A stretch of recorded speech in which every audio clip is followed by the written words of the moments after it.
Əgər bu dediklərimə əməl etsən, əmin ol ki, subh namazın daha qəzaya getməyəcək. Şam yeməyini gecənin əvvəlində yemək, tox qarnına yatmamaq, tez yatmaq, yatmamışdan öncə dəstəmaz almaq, yatmamışdan öncə Kəhf surəsinin sonuncu ayəsini oxumaq, digər namazları vaxtında qılmaq, yatmamışdan öncə niyyət etmək, günahlara görə tövbə etmək, Allahdan bağışlanma diləmək, bir neçə saat qurmaq, telefonu özünüzdən aralıda saxlayın və digərlərinə tapşırın ki, sizi subh namazına oyatsın, zəng etsin.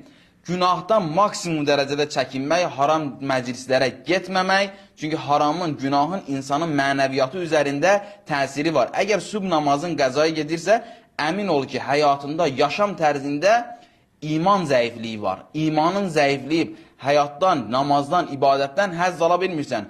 Çünki günah edirsən və günah səbəb olur ki, insanın mənəviyyatı zəifləsin. Mənəviyyat, iman zəiflənəndə də subh namazı qəzaya gedir. Əgər desələr ki, subh azanı vaxtı filan yerdə $100 verirsə, namaz qılan ol, qılmayan ol, ya yatmayacaq, ya əlindən gələni edəcək ki, həmin vaxtı oyansın və geçsin o $100 alsın. Necə olur ki, yəni bizim üçün pul Allaha ibadət etməkdən daha üstündür, Allaha ibadət etmək arxa planda qalır.